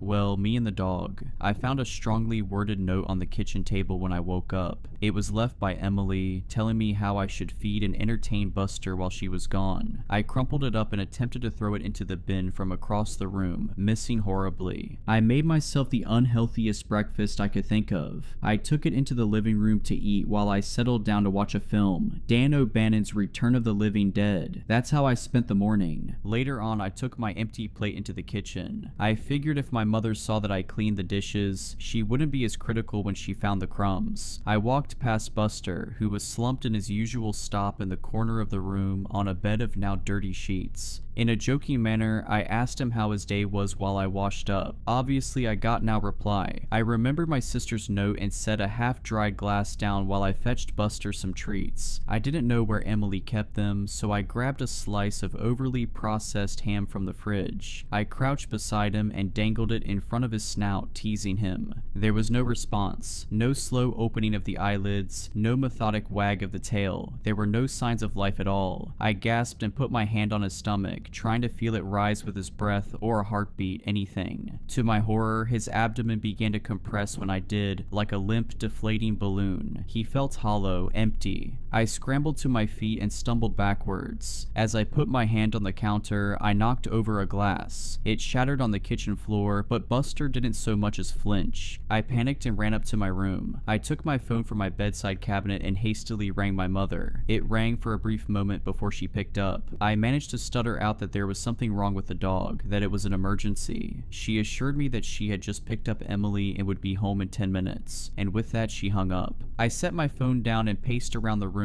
As I was thinking, I heard a noise coming from the first floor. It sounded like someone moving around. I assumed it was my mother, home earlier than she estimated. I made my way downstairs to greet her, hurrying over the creaking steps. There was no one. The door was still locked and I, as far as I knew, was alone in the house. I heard the now familiar wag of Buster's tail as he came bounding up to me from the hall. I looked at him puzzled as he nestled his head into my leg. I stroked him behind the ears as he mewed low. I then heard the equally familiar jangling of keys as the front door was unlocked. My mother stepped inside, pumping her umbrella. Emily, who was close beside her, ran to Buster and dropped to her knees as soon as she saw him. She hugged him tight and whispered in his flea-bitten ear. I could see her eyes were red, raw from crying. My mother asked me what the big emergency was, and I paused before answering. I explained that he had been unresponsive, but he seems fine now. My mother let out a long, drawn-out sigh as she made her way past us and into the kitchen. She called my name, frustrated, when she saw the broken shards of glass on the kitchen floor. I had forgotten about that. Emily spent the rest of the day in her room with the dog. At dinner, neither me or my mother mentioned anything about Buster's false alarm. We just let my dad witter on about improving his backswing, whatever that meant. For the third night in a row, I jolted awake in the small hours of the morning. I groaned at the abrupt ending of a good dream, tossing and turning until I found a comfy position. As I tried to get back to sleep, I began to feel a presence. It was the feeling you get during an awkward silence when you become painfully aware of the other person. I sat up in bed and rubbed my eyes, trying to adjust them to the darkness. There was someone in the corner of my room. I was certain of it. I could make out the vague shadow-covered silhouette standing just beyond the foot of my bed. I was almost paralyzed with fear, but my right hand managed to creep over to my bedside cabinet. I fumbled as I felt for the familiar switch of the lamp. Just before I turned it on, the figure in my room bolted. I recoiled in shock as I realized my half-asleep mind had been right. Someone had been standing there watching. As the moon emerged from a bank of clouds, my room was briefly lit with a dull glow. In that half-light, I saw the outline of a tall man slink out of my room and into the darkness of the hall. I didn't realize I was screaming until my father burst into my room moments later. He switched the lights on, which burned my eyes. He held me and asked what was wrong. With snot and tears dripping down my face, I managed to stutter out that there had been someone in my room. At this, my dad turned and ran back into his room. His caring embrace was quickly replaced with my mother's. He emerged with a baseball bat in his hands, gasping it so hard his knuckles were white. My mother went to check on Emily. She made me come with her, not waiting to let her children out of her sight. Me barged into Emily's room. She was already awake, sitting upright in bed. My mother fired a barrage of questions at her. Dazed, Emily told us that she hadn't seen anything. My father came into the room 10 minutes later. He informed us that he did a sweep of the house and found nothing. No signs of a break-in, no mysterious intruder. He brought me back to my room. Once I was in bed, he sat by my side and explained to me that I probably just had a bad dream. He said there was nothing to be afraid of and joked that if someone did break into the house, they'd soon be scared off by Buster, the world's greatest guard dog. Eventually, I mustered the courage to fall back asleep. The next morning, everyone in the family was noticeably tired, even the dog. We greeted each other with yawns and joked about the previous night's events. I didn't know that this was the start of the last truly happy day of my life. My parents went out shopping, Emily took Buster for his first proper walk, and I spent most of the day gaming. It was a normal day. I've had dozens just like it. We had chicken breasts and bland steamed vegetables for dinner. Wednesday was family night, so after dinner we came together in the living room to play a board game. Tonight it was Cluedo. Buster was curled up at Emily's feet. My father thought then was a good time to remind her that tomorrow he was bringing the dog to the vet and would hopefully reunite him with his real owners. At this, Emily screamed that she was his real owner. She stormed out of the room, Buster following close behind. As soon as she slammed the door behind her, my dad signed. He said he knew my sister would get too attached to that dog. This was the sour note the day ended on. At 10, I did my usual routine. I brushed my teeth, changed into my pajamas, and listened to music for half an hour or so before turning over and going to sleep. As I expected, I woke up again in the middle of the night. this time I was too afraid to move, too afraid to open my eyes and see what could be lurking in my room. Instead, I kept them tightly shut and tried desperately to go back to sleep. After laying in bed for what felt like hours, but must have only been 20 minutes, I decided to open my eyes. I was filled with a directionless dread as I slowly peeped out over my duvet. Since I had woken up, I couldn't shake the uneasy feeling that I was being watched. As I pulled the covers away from my face, I saw who had been staring at me. My bedroom door was wide open, and sitting perfectly still in the doorway was Buster. His head was craned slightly and looking directly at me. I chuckled to myself, realizing that I had been terrified over nothing. I swung my legs out of bed and got up. I took Buster by the collar and began to lead him back downstairs to his bed. As I walked down the hall, I noticed that the door to my sister's room was ajar. I brought Buster into the kitchen and watched as he laid down on the crumpled mess of cardboard and old blankets that he slept on. I smiled as he slumped his head onto his paws and closed his dreary eyes. I wouldn't exactly call him my best friend, but I'd miss him after tomorrow. I turned to leave, to crawl back into bed and finally get some rest, but something caught my eye from out of the kitchen window. I leaned against the sill and looked out onto the cold night. The moon was a perfect crescent, half hidden by the clouds. Light pollution from the nearby city robbed the sky of stars, but as I stared into the darkness, I caught a glimpse of a shooting star. As I gazed in awe to see if I could see another one, I saw someone. There was a person leaning against the fence along our front driveway. I quickly realized it was Emily. I could make much out in the darkness, but I could see that she looked nervous. I was about to open the window and call out to her when I heard something behind me. I turned around and realized it was coming from the dog. I assumed he had yelped in his sleep, maybe stuck in some bad dream, but then I noticed something else. His skin was moving. Rather, there was something moving around just under the surface of his skin. I didn't have time to think what it could be before I saw the long crimson red fingers protrude from his stomach. They grabbed onto either side of the now gaping wound and parted his abdomen like curtains. Once the opening was wide enough, the unnaturally long arm reached out, snaking across the kitchen floor until it grabbed the dining table's leg. It held onto it tightly as it began to pull the rest of it out. I couldn't comprehend how something so large could have fit inside of that animalistic facade. Eventually, it was fully out and stood upright. The figure must have been at least 3 meters tall. It was hunched over where it met the ceiling. It looked like it had been skinned. Its lanky body was made up of exposed sinew and muscle. The thing's eyes were milk white and bulging out of its vaguely dog-shaped head. It was grotesque. With a streak of urine running down my leg, I turned around and ran as fast as I could upstairs. I burst into my parents' bedroom and stood in front of their bed, screaming and wailing about some monster. They were both shaken awake at my outpour of terror. My father was calm at first. He tried to sit me down and tell me that it had all been a bad dream, like the night before. I pushed him away and tried to articulate between screams that there was a monster downstairs and we had to leave. My father quickly became furious. His anger at me was only amplified by his tiredness. He grabbed my shaking hand and began to shout that at 14 I was too old for any of this. But I was hysterical, and his attempt at reasoning did nothing. As I kept on wailing, he and my mother began to half lead, half drag me back into my own room. Kicking and screaming, I fell to my bedroom floor. I jolted at the noise of the slamming of my door and got to my feet. With tears streaking down my red cheeks, I pounded the door. I heard my father's voice on the other side pleading with me to calm down. Our shouting reached a fever pitch and then silence. We both stopped and listened out for the repetition of the noise that had brought our heated argument to an end. The dull thudding noise came again, this time accompanied by a shrill creak. I realized it was the sound of something climbing the stairs. I took a tentative step back as the noise drew closer and closer. In a weak voice, I heard my father stutter, What are you?" I knew what he had seen. I've spent the last 11 years blocking out the memory of what came next. There was screaming and pleading, the sound of flesh ripping and bone shattering. I sat motionless on the carpet of my bedroom floor as viscose blood began seeping in from under the door. The sounds or carnage stopped, and I held my breath as there was perfect silence once again. This silence was broken by the sound of my door slowly creaking open. I was petrified with fear. I could do anything. Couldn't move, couldn't scream, couldn't breathe. The thing opened my door a crack before stopping. The slowly thudding noise returned as it walked away from the scene until I couldn't hear anything more. I stayed welded to the spot for a minute or two before grief hit me like a bus. I began crying until my eyes were raw. I stood up and took my phone from my bedside cabinet. I dialed 911 and desperately tried to explain what had happened. I glanced out of my window and my jaw went slack. Walking down the middle of our street was the creature, caked in blood the same shade as its taut skin. Holding its hand and walking next to it it was Emily. She stared up at it with affection. The two were illuminated by the street lights, and I saw that the creature was holding the fursuit that had once been Buster in the talons of its other hand. I watched as they walked down the street, across the sidewalk, and into the forest that surrounded my neighborhood. That was the last time I saw my sister. Within the hour, the police came. They cordoned off the area and took me in. I spent the next few years in foster care. The official statement they had given was that it was a kidnapping gone wrong. Only I and the officers and coroner who saw my parents' remains knew that it was something much more sinister. That was 11 years ago. Tonight, I finished writing this before I begin a journey that I should have undertaken a long time ago. Emily is still out there somewhere, and I am going to find her. It's crazy what some people will put up with for a little bit of money. Desperate times, I suppose. Well, I am one of those desperate people. Desperation to get my daughter a life-saving medical treatment is what drove me to where I am now. That same desperation has led to daily fear of what might happen next to Danny and I now that it's over. I had no choice. I needed money right away. I couldn't qualify for a loan, and the insurance company said the treatment was not authorized under our policy. My work was barely paying over minimum wage, and I still needed almost $5,000. The only way this would work is if I got another job working graveyards somewhere else, at least until I could save enough to get her the treatment. Danny was all I had left. I already lost her mother a year ago in that car crash. I couldn't lose her too. I looked high and low. I combed the classifieds and drove around desperately searching for a job that could pay what I needed and have an available night shift as well. The prospects seemed hopeless, but I had to find something soon. The town we lived in was small and the prospects seemed bleak. That was when, in a streak of what felt like luck at the time, I inquired about a job at a small grocery store about a mile away from where we live. It was called Shoe's Nighttime Convenience and Grocery. It was an odd little store that was closed during the day and seemed to open at around 8 p.m. and close sometime before morning. The weird hours seemed off, and I didn't know who would want to shop at a store that was only open in the middle of the night when there were 24-hour chains elsewhere. Though it did not really matter, it was a store, I needed a job, and the unique hours in this case would work for the schedule I needed. I decided to try and apply for a job there. I was on my way home after finishing a shift at my day job. My friend Kathy was nice enough to watch Danny while I was working and had even agreed to do so if I found a graveyard shift somewhere else as well, at least for a month or two if needed. Since I had seen the odd shop and saw the hours, I decided to inquire about a job at the lonesome and odd little store that seemed to only be open at night. I was reluctant at first since I thought they might have some illicit reasons to only be open at such hours. Despite my misgivings, I realized it was the best hope I had of getting a job with my minimal skill set, and that was a guaranteed graveyard shift. I got out of my car and walked up to the entrance. The place was pretty run down but seemed to still have signage up and around the front. There were sale signs and clearance items advertised, and the somewhat normal facade of a grocery store made me relax and continue with my intended course. I noticed up close there was a mark under the first part of the store named She's. It looked like Japanese or something. I stepped inside and it seemed deceptively large compared to how small it looked on the outside. There were aisles of various groceries and other household supplies and even some clothes racks. I had no idea how it was this large in operation. Most of the shoppers seemed fairly normal at first, though there were some people who you could tell preferred to do their shopping at night. I tried not to stare as I received a rather murderous looking glare from one such individual who I must have let my eyes linger on too long. The staff also looked about the same as any other store's staff would look, fairly diverse and no one with an overly cheery or overly sullen mood about them. I did notice there was not a lot of talking near the checkouts. Moving on, I looked near the front, intent on finding a manager's office to inquire at. I felt hopeful when I saw a sign that I thought read "Help Wanted." I felt a bit confused and less optimistic when I read the full content of the rather strange sign stating "Help Wanted," but not always needed. I was not sure how to take that, so I decided to look for someone to ask. As I approached the back office and went to knock on the door, I was interrupted by a large man with a blue store apron and a name badge indicating he was Store Manager Benny. The large man welcomed me with a pleasant though slightly forced, "Hello, can I help you find something today?" I was distracted by the almost pained expression on his face, like his smile would eventually shatter the muscles in his face if he kept it on for a moment longer. her. Brushing past the distraction, I remembered why I was there. Yes, I was actually looking to apply for a job here. I stated my earnest intent while gesturing to the help sign near the door. Benny stopped smiling and looked at the sign, and then looked as if he was about to say something when he held up a finger and pulled out a radio from his pocket. "Molly, what is the bagger situation today? How are we holding up staff-wise?" There was no immediate response. He smiled again in that disturbing way while he drummed his fingers along his tie as he awaited a response. His face wrinkled and then he stated, "I am sorry, I think we might be full at the moment, but thanks for your interest." He was about to usher me away when his radio barked to life and I heard a static-laden voice on the line. I couldn't hear everything, but it sounded strange and I thought I heard something like, "Rob caught a problem and got bagged." I didn't know what to make of the weird bits I heard, but before I could think twice about it, I heard Benny mumble, "Alright, but next time answer faster, it could have been a code black, and if you mess around with those customers, it is your butt next." I was still standing there in awkward silence when he wheeled around and his frustrated veneer vanished and he was back to the awful fake smile as he loudly proclaimed, "Congratulations, there is an opening available now, let's get you set up, can you start tonight?"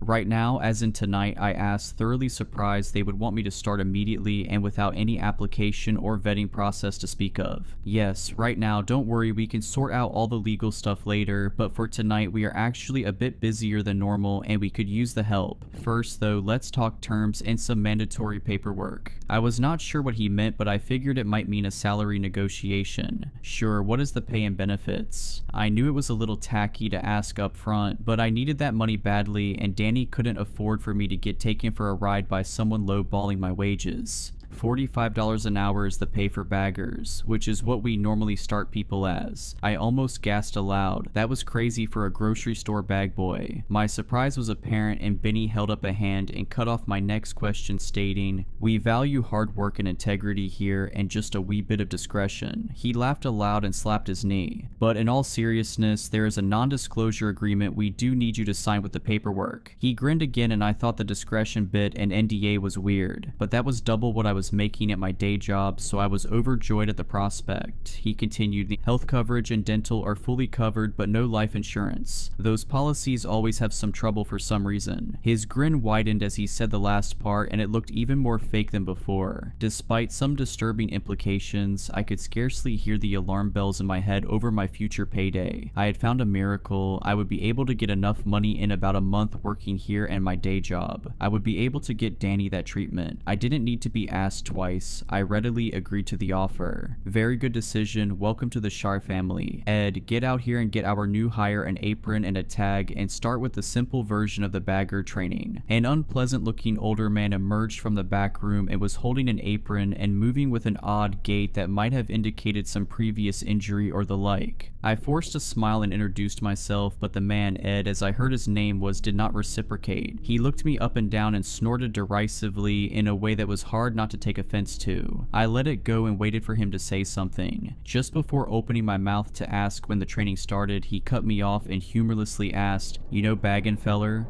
"Baggin', like bagging groceries?" I tried to clarify. He glared at me and just nodded his head. "Well, yeah, I mean, I have a general idea. I never worked at a grocery store before, but I think I know how things should be bagged generally speaking." He paused an uncomfortably long time and I was about to try and speak again when he snorted and gave a rather unpleasant throaty laugh that ended in a dry coughing fit. After he finished, he said, "Not like this, I'm guessing you don't. Alright then, come on, I will show you how we do the bagging and also the other rules. Reckon you better listen close, I ain't for repeating myself." I nodded my head and we started towards the back room, when I heard the radio on his belt come to life and a very nervous sounding voice on the other line say, "Code black, repeat code black." Ed's face wrinkled in a way that somehow made him look even more annoyed than usual. God screw it all, more of them fellers already. He turned and left, angrily shouting some imperceptible grunts and complaints into the walkie, and left me near the back room dumbstruck and not sure of what to do next. What was a code black? Why was everyone afraid of them? I was about to go look for someone when I felt a hand on my shoulder and I wheeled around to see a woman. The tag on her shirt read Assistant Manager Molly. She smiled at me and it did seem more genuine than some some of the others here. I'm sorry we have not met. You must be the new hire. I'm Molly, the AM here. I can help you with training and orientation. You could be a great asset here at She's. She held a hand toward the backroom doors and ushered me toward them. We moved into the backroom halls, and as I looked around, I saw several doors that looked like ice boxes. I figured they must store a lot of products to need that many freezers scattered about. Visible near the freezer's doors were shelves of other inventory. There were rows of boxes and pallets of strange things like chemicals, metalworking gear, various pieces of hardware, and crates that had gun manufacturers' names on them. I was wondering again just what kind of store this really was. Besides the odd inventory, it was also kind of a mess, and I was glad I wouldn't be the one having to sort all of it. We made our way to an office room with oppressively bright blue painted walls, like a kindergarten classroom. The sight reminded me of when Danny was in kindergarten, and I steeled my resolve against any difficulty this job might have. I needed to do this for her. The office was sparse. There was only a desk, some chairs, and a file cabinet. I did notice on the walls, painted on the bright blue, were some black characters that almost looked like calligraphy. More of those kanji were on the wall, and again I wondered what they meant. Before I could guess, Molly was motioning to me. She gestured for me to sit down at one of the only two chairs, in this case the one facing the desk. I sat down and she sat opposite me. She looked over a few pieces of paper she had on a clipboard, and then smiled, turned around and started rummaging through a file cabinet. As I was waiting, a sudden shriek was heard outside, and I looked to the door and suppressed a gasp. Molly didn't react and kept looking for something. I thought maybe she hadn't heard it, and I was about to say something when she wheeled around with a large binder in hand and dropped it onto the desk with a loud crash. Before training starts, please fill out this form for your safety and ours. She handed me a piece of paper that, when reading the details, seemed to be the non-disclosure agreement Benny had mentioned. I thought it was odd I had to sign this, but other hiring documents like tax, payroll, and healthcare paperwork were not required before starting. I considered they might be paying people under the table, which I hated to admit I might prefer, since no tax deduction meant I could save money faster. I signed all too quickly without realizing what I was agreeing to keep quiet and what the consequences imposed were if I didn't. Molly took the paper, looked it over, and said, "Good, that is settled. Well, let's get started. This is the employee handbook. We only have one, so you are going to be doing some light reading for a bit. Because we need the manpower now, though, I will go through it with you quickly, since Ed was indisposed." She grimaced when she said the last word and looked at her watch, and then adjusted a dial on her walkie-talkie. She looked back at me and resumed. "As a bagger, you are vital in ensuring customers leave satisfied with their product, and you are one of the last people they will see on the way out, except in certain circumstances."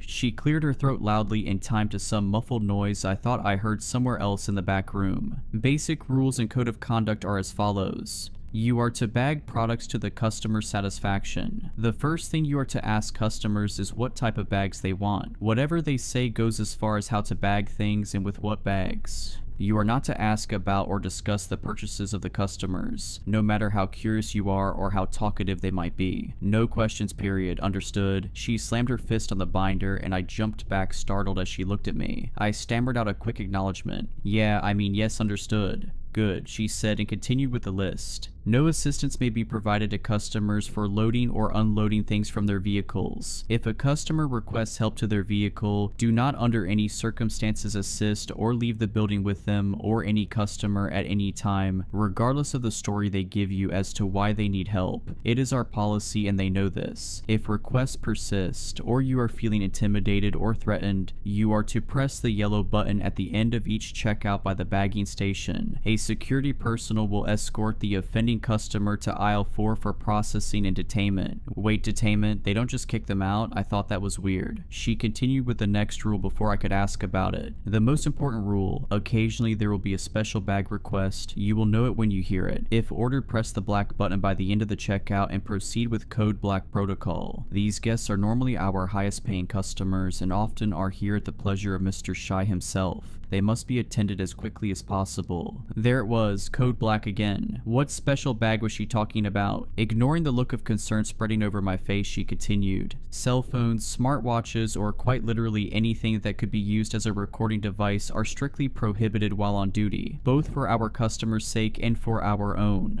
Store closes at 4 a.m. exactly. Any customers who remain will be escorted out, only exception being any customers who are involved in a code black. No access is allowed to the basement and inventory back rooms, only managers and stock employees allowed. Simple, right? Any questions? She asked while flashing another smile. Well, I did have a few questions about the... She cut me off mid-sentence, talking over me and saying, "Good, I knew you looked like a fast learner. Come on, let's get you out to the check stands and bagging." She grabbed my shoulders surprisingly hard and pulled me out of the office and back into the store proper. I saw a few customers look at me getting pulled along, and I saw some snickers and I felt a bit embarrassed. I was led to a checkout with a flickering number 3 next to it. The other two were busy with customers waiting in line to be helped by a cashier and bagger a few feet away from where I would be standing. We stopped and Molly cleared her throat loudly to get the attention of a young man with dirty blonde hair and a rather unimpressed expression on his face. "Hello, Lee, this is our new bagger. Show him the ropes and try to be easy on him. It's his first day. I know it's busy, but we don't need another Rob situation so soon. Have fun, you two." She walked away without another word to the back room, and I was left there with Lee as I heard his name was staring at me. I tried to break the ice. "Hi, my name is..."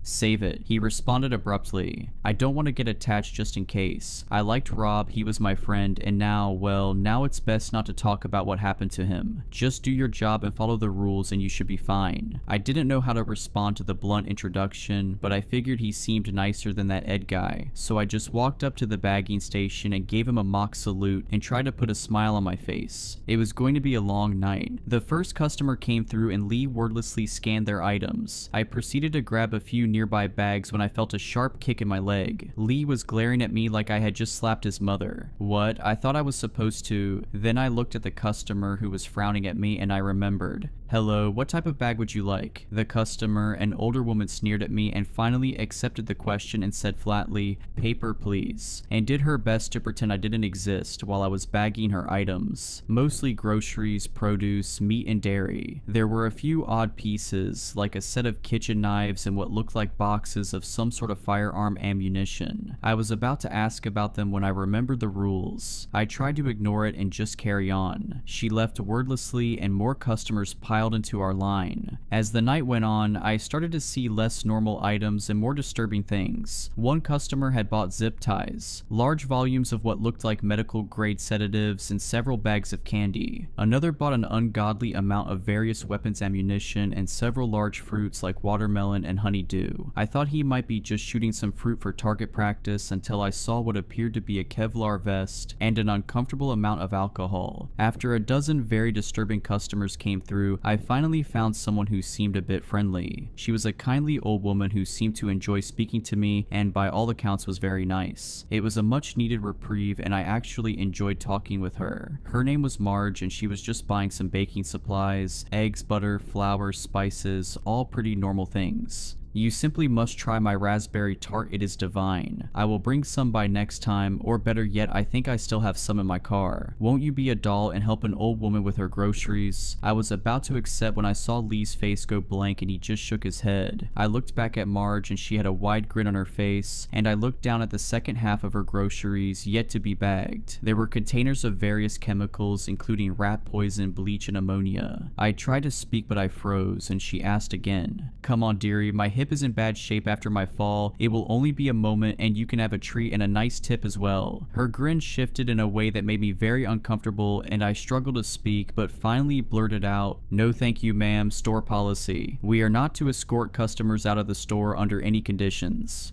Her grin vanished and grimace of anger flared up briefly. "Oh well, your loss I suppose. I would have made it spectacular. I thought I might get one of the new ones before you figured it out. Next time, Sonny, I might just find where you live and make a house call." She winked at me and pushed her cart away and I was shocked and horrified at the implications of what had just happened. Lee elbowed me in the side and gestured to the customer who had taken her place, and I was forced to just ignore another uncomfortable encounter that night. After a long shift of bagging goods for an assortment of disturbing individuals, I realized my work was done when a screeching PA system informed everyone in the store that It is now 4 a.m. and we are closing. If you have not purchased your items already, then you must leave. If you are loading goods, a reminder that no employees may leave with you. You must take them and leave. If you do not, they will be confiscated. Any customers lingering in store will be confiscated as well. Jeez, they were not joking about the strict closing time. A large group of people I had not seen before moved through the aisles with flashlights and batons. They must have been the store's security team. They seemed overkill and intense, more like paramilitary than grocery store security guards. They were looking for any stragglers apparently. I thought just then of the weird announcement about people left behind being confiscated as well, and it seemed kind of concerning with how serious they were about everyone getting the hell out on time. I was ushered out as well, along with the other staff who left wordlessly. I tried to make a quip to Lee, asking if there was ever overtime, but he just kept his head down and ignored my joke. I did not know what kind of operation this was, but the more I learned about it, the more I felt like I made a mistake in taking the job. I had to keep it for a while longer at least until I could save enough for Danny's treatment. I worked at Schur's for a few more weeks of uncomfortable conversations and ghoulish and unspeakable items being bagged at the caprice of disturbing and malign customers. I saw 2 code blacks in that time, at least I should say I overheard them. Lee told me not to look and try to avoid the attention of the customers who ordered them. After the first one in my second week of work, I did not see Jay the other bag boy again. Lee warned me not to ask about him, and I was getting increasingly terrified of what would happen if I got one as well. What the hell were the code blacks? The only good news I had was that the store paid bi-weekly, and to my surprise, it seemed like almost no taxes were taken out of my paycheck. I had almost a full $2,800 from the first 2 weeks of work. A little more, and with a bit of the money I saved up from my other job, I could afford Danny's treatment. I just needed to make it 2 more weeks, and then I could quit and never see the awful place again. I managed to avoid any trouble for my 3rd week, but in my last week I had a disastrous run-in with a customer. It was what started a sequence of events so horrible that the conclusion still threatens my family's safety and terrifies me to this day. It was about 11 p.m. and things were going okay. Some of the managers were poking around and there was an odd air of concern and anticipation in the air. Lee told me that the owner would be stopping by at some point that night, Mr. Shaw himself. I was trying to ask more about the owner when a large bald man came to our checkout. He had horn-rimmed glasses and a large jowly face that was fixed in a leering stare that made me feel very uncomfortable. He tried to chat with me, but I got very bad vibes from the man. I tried to ignore him, but he kept pressing it. "Ah, come on man, lighten up. I see you are new here. What's it like working here? You see any real action?" My response was simply asking, "What type of bag would you like, sir?"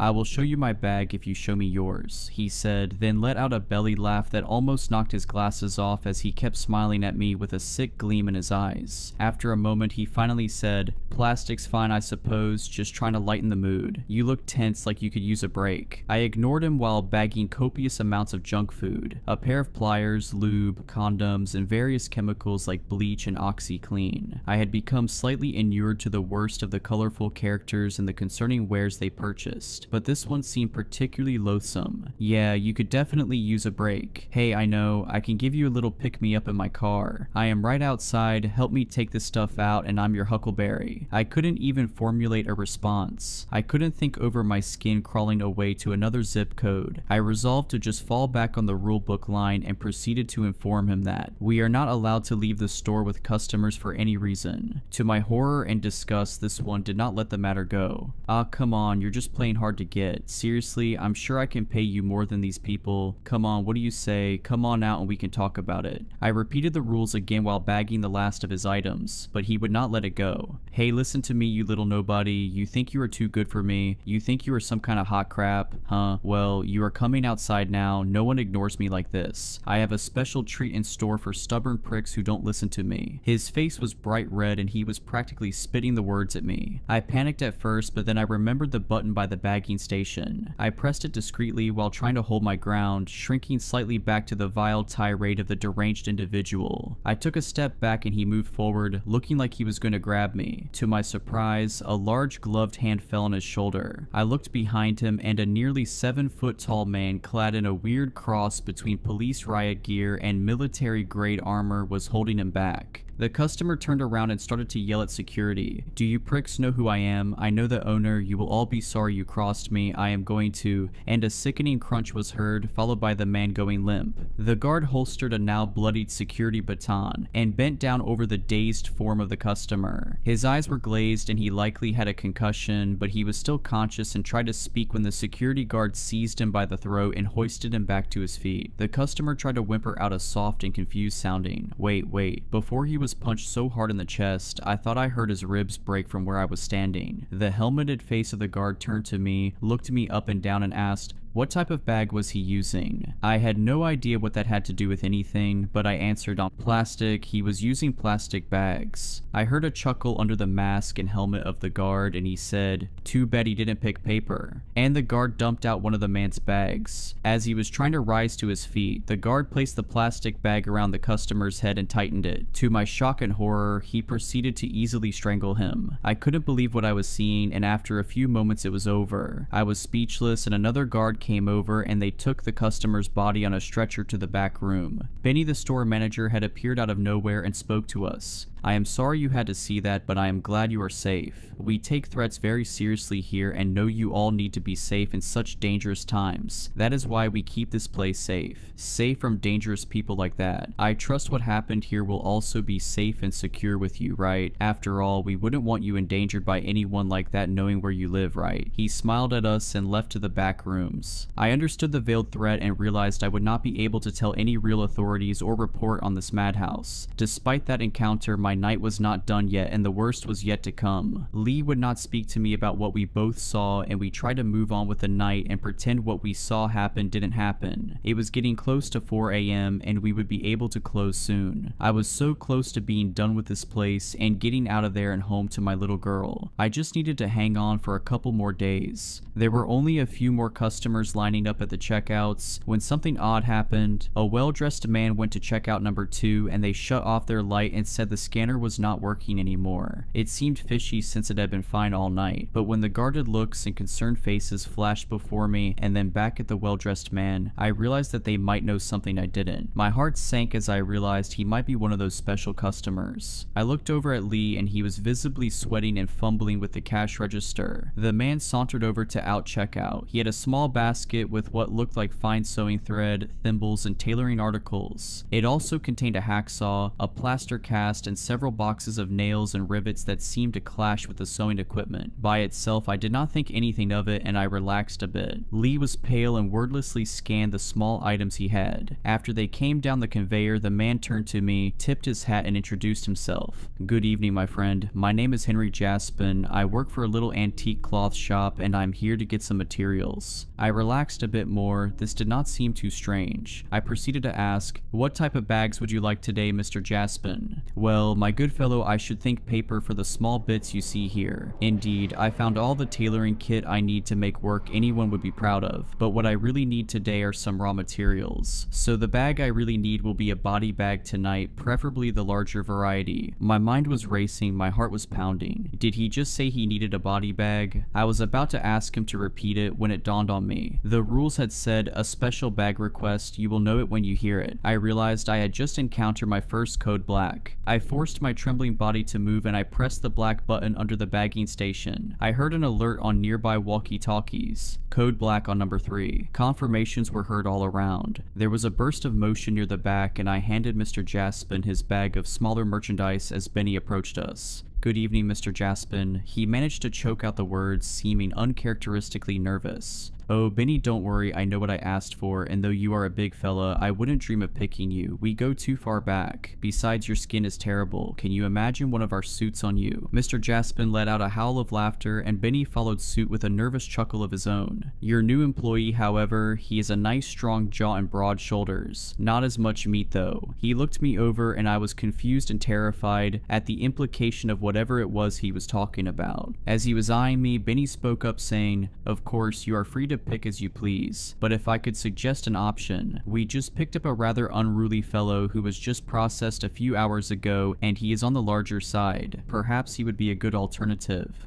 Of course, Benny, you and your new hire lead the way. I followed Benny in between him and Mr. Jaspin, who was behind us. We went into the back and then through keycard locked door that led into the basement. Benny shot me an apologetic look as we descended into the basement and I beheld what was down there for the first time. The place was very dark and freezing. I thought it might be another type of meat locker and I was not too far off. When the light switched on, I had to stifle a gasp of shock and horror. As soon as the room was illuminated, I saw it all. We were surrounded on all sides by rows and rows of body bags. Almost all of them were full. Corpses leered out of many of them, all in various states of decomposition. I thought I was going to be sick. It looked like a morgue. I realized that we had been dealing with these products the whole time. I laughed quietly to myself in despair when I realized the options were paper, plastic, and apparently body bags. I thought of the conversation of selecting a person. I also thought of the other people who had handled Code Blacks and had not been seen again, like Rob. Rob was bagged. I stood there mouth agape, trembling at the horror of the nightmare room before me. While it all unfolded in stark terror to me, Mr. Jaspin calmly perused through the inventory of corpses. He would scrutinize them, pinching a cheek here and there and giving a tut-tut or moan of disdain. He came across the body Benny had pointed out and he said, My, he's a big fellow. A lot of material they would love to use. Skin is a little dry in places, a touch of eczema. That is all right though, Benny, old chum. You have a deal. I will tell Mr. Shy. Benny sighed in relief and started to guide me out of that nightmare dungeon. While leaving, I caught a look at Mr. Jaspin's pick, and I held my hand over my mouth to avoid gasping out loud. It was the belligerent customer from earlier. A large dent on his face from when it was smashed in by security. The face had a deathly pallor and his eyes were still leering, even in death. Why in the hell was he down here in a body bag? And why did it sound like he was just purchased? My mind was grasping for rationalizations for how and why this was all happening. Suddenly, Mr. Jaspin caught my hand and proceeded to place a card into my palm. As for you, my fine friend, we would love to have a worker like you at our establishment. She runs a tight ship here, but we are a bit more free-spirited at the tailor. Take care. And he departed with his horrific purchase. I was ushered upstairs in a daze, and I vaguely heard Benny talking with someone. I snapped back to my senses and saw a new face looking at me. He was an older man, and he had very intense, unblinking eyes that were boring into my soul as I stood there. He spoke to me in a stern but oddly soothing voice. I know you might be unsettled by what you saw, but she knew and the means to access it are natural parts of life. It is what you saw, it is what we sell. We sell it in all its forms. Why, it is even in our name. I hope you understand and do not consider anything foolish over the next few days. We value your work, but understand that some people lack the fortitude to deal with what our business does. Just don't forget that when you head back home to your house on 4th Avenue. The large cherry tree at the end of the street is blossoming and looks beautiful. You should take your daughter to see while it still blooms. He placed a hand on my shoulder and squeezed while departing. I had no idea what I had just witnessed, but I knew I was in trouble. My mind was a jumble, and besides the imminent threat, I found myself considering something unrelated, a name. I thought about what Mr. Shy had said about Shy Nu and how we sell it. I looked again at the sign as I was leaving She's Nighttime Convenience and Grocery. I did not think anything of it at first, but I looked closer at the kanji by the first word. Looking up the meaning on my phone, I saw it was indeed the kanji for she sometimes used when counting as the number 4 in Japanese, but more often associated with something else. The dawning horror and simplicity of the name made sense now. Shy more often translates to death. I had worked almost an entire month at Death's Nighttime Convenience and Grocery. I did not go back, I quit. I will find another way to make the rest of the money I need. My family's safety is what is important now, and I know it is not safe for me and Danny here anymore. How could it be? When Mr. Death knows where we live.